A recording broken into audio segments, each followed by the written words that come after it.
house was this lavish bungalow. The bungalow that was empty since I was born. But I was as curious as a cat and questioned my parents every time about the empty bungalow. But they seemed to dodge the question every time. In the same way, Rahul Dravid used to dodge Shoaib Akhtar's bouncer every time. Now this made my curiosity level rise further. As curious as the Mars rover looking for life. I was intrigued and I inquired with some of the older rowdy friends in my society and found out that there were some ghostly stories associated with it. Now as soon as I heard it, I paid no heed to it because ghosts, they don't exist, do they? I was sane enough to understand that.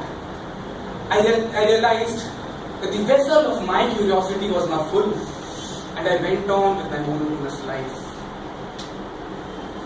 It was one of those usual evenings.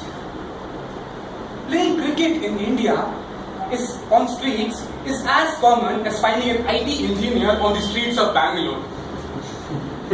Now I was batting and I played a shot and the ball went flying and sailing over to the rooftop of the ghostly bungalow. It was around 7. The breeze was intense and particularly ghastly.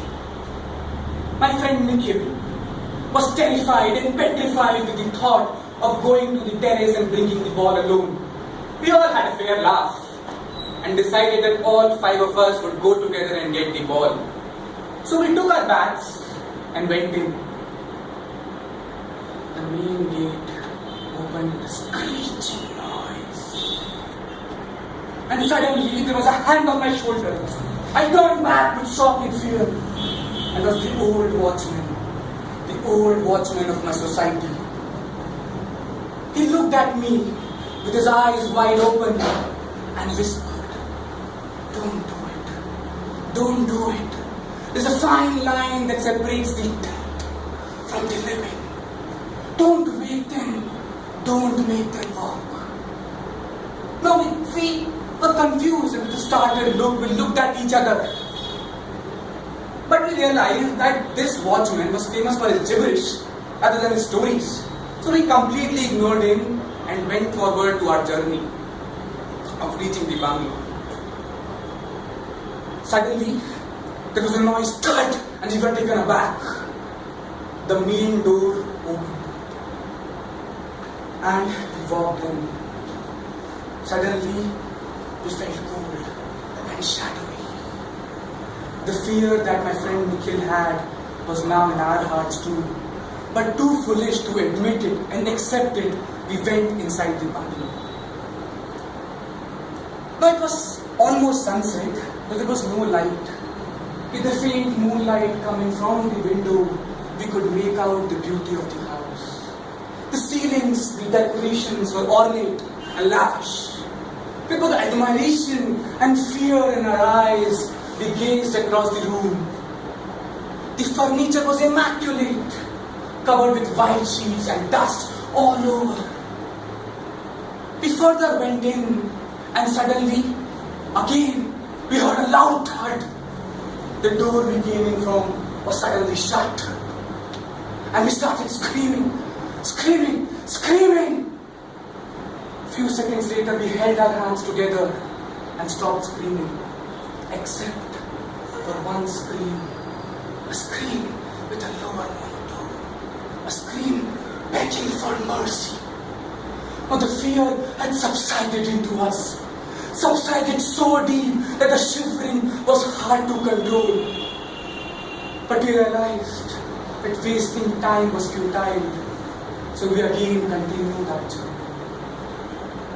Few minutes later, that screaming stopped and we went and we started looking for the staircase.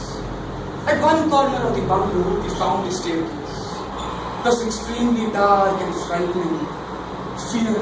That fear impinged upon us once again. But we had come too far to go back without our ball.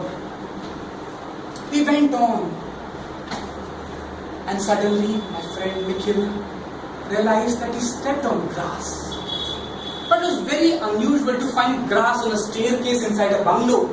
But we were too frightened to think about such a petty thing like grass, and we decided, let's leave this, and we went down.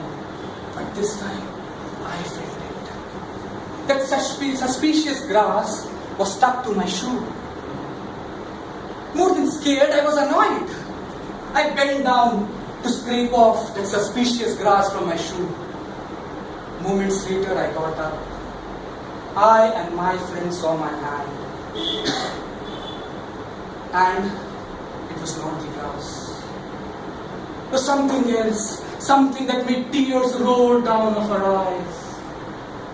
They were hairs, human hairs, stuck to my shoe with blood. Now this was the threshold. We started screaming. Our screams were so loud it would have woken up the 80-year-old uncle sleeping 3 blocks away. We ran upstairs, forgot about the ball, shut down the door and started praying.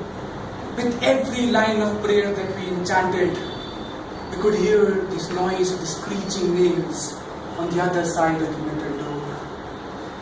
We continued praying when suddenly we heard that familiar whisper once again.